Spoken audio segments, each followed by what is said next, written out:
இன்னைக்கு வந்து ரமதான் 30th டே. இன்னைக்கு இஃப்தாருக்காக ஆனியன் பக்கோடா வந்து செஞ்சுட்டு இருந்தேன். சைட் பை சைட்ல வந்து பன்னீர் கிரேவியும் வந்து செஞ்சுட்டு இருந்தேன். ஸோ டின்னருக்கு வீட் பரோட்டா வந்து சாப்பிடலாம்னு சொல்லிட்டு அதையுமே இப்பயே வந்து பண்ணி வச்சாச்சு.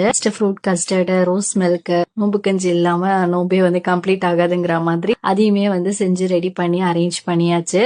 இன்னைக்கு இஃப்தார் வந்து அல்ஹம்துலில்லாஹ் நல்லபடியா வந்து ஓபன் பண்ணிட்டோம். ஸோ நாளைக்கு தான் ஈது.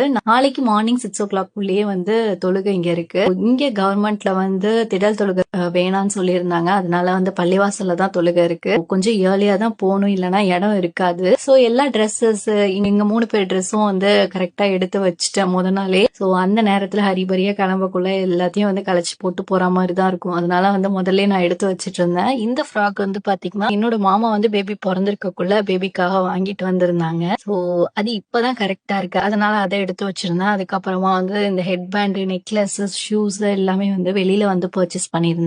சோ நெக்ஸ்ட் என்னோட ட்ரெஸ் வந்து பாத்தீங்கன்னா அதுவுமே முன்னாடியே வாங்கினதுதான் இந்தியால. சோ ஹஸ்பண்ட் இதே கலர்ல தான் இப்ப அவங்க இதுக்காக வாங்கியிருந்தாங்க. சோ அது நல்லா மேட்ச் ஆகும்னு சொல்லிட்டு அந்த ட்ரெஸ் நான் எடுத்து வச்சிட்டேன். சோ நியூவா வாங்கின அந்த அபாயா அண்ட் ஸ்கார்ஃப் மட்டும் எடுத்து வச்சுட்டு நாளைக்கு கொஞ்சம் ஏர்லியாவே எந்திரிக்கணும்னு சொல்லிட்டு கொஞ்சம் சீக்கிரமாவே படுத்துடலாம்னு நினைச்சா பேபி இன்னைக்கு ரொம்பவே வந்து ஆட்டம் போட்டுட்டு இருந்தாங்க. 12 o'clock வரைக்குமே தூங்கல. சோ அதுக்கப்புறமா தான் கொஞ்சமா தூங்கணும். சோ நெக்ஸ்ட் ஈத் vlogல வந்து மீட் பண்ணலாம். பாய்.